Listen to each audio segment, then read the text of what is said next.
Avant d'en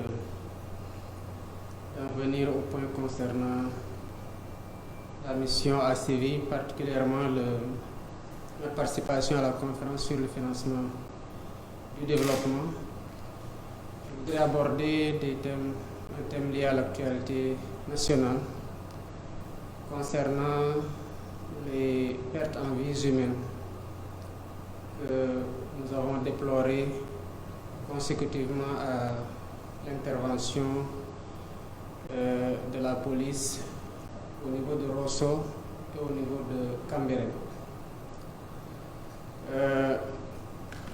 Rappeler que sur le plan des principes, les forces de l'ordre sont censées rassurer les populations et les protéger. Les interventions ne doivent pas causer la mort. Et surtout, le fait que des citoyens, lors d'interpellations de la police, perdent la vie ne pourrait jamais être considéré comme une banalité. Sous ce rapport, les enquêtes sont en train d'être faites en toute impartialité pour situer les responsabilités, quel qu'en soit le niveau, et appliquer avec toute la vigueur et la froideur qui sied les sanctions qui s'imposent.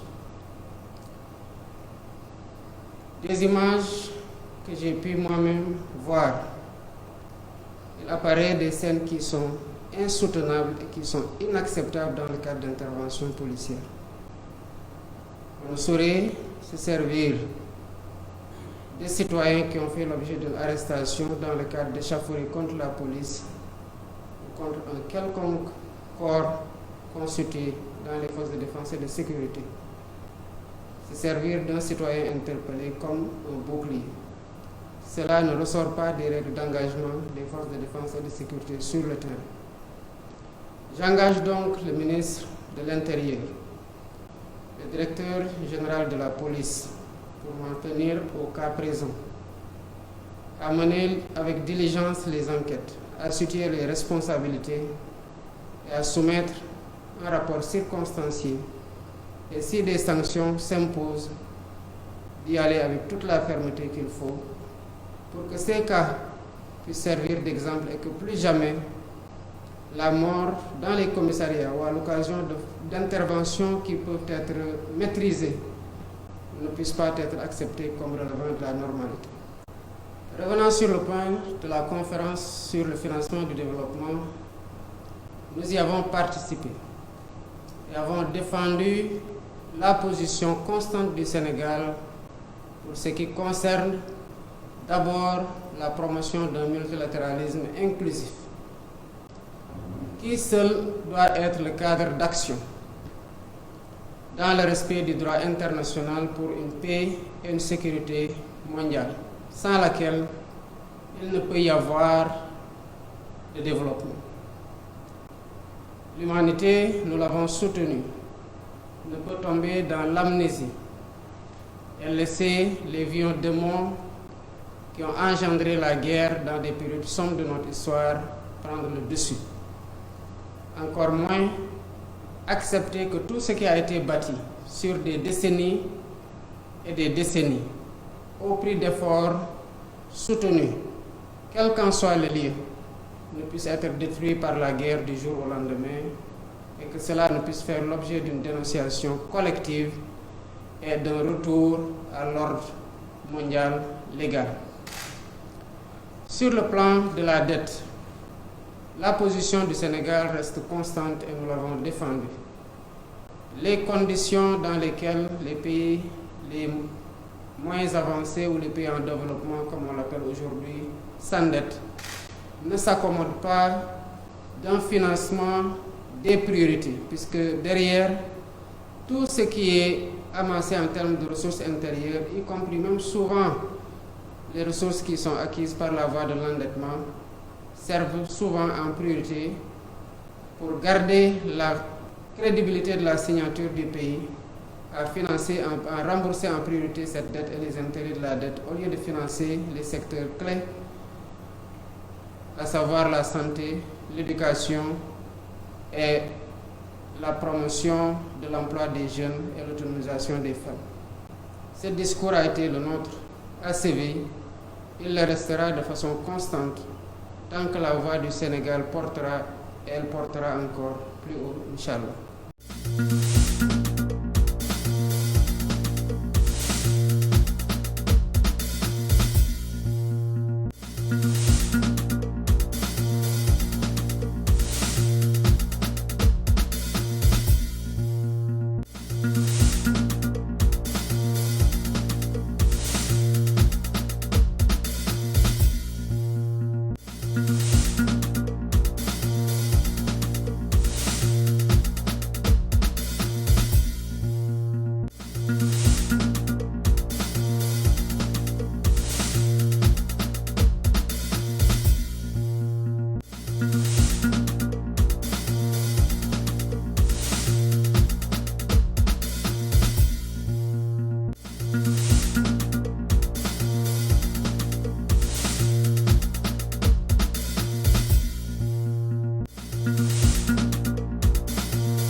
you.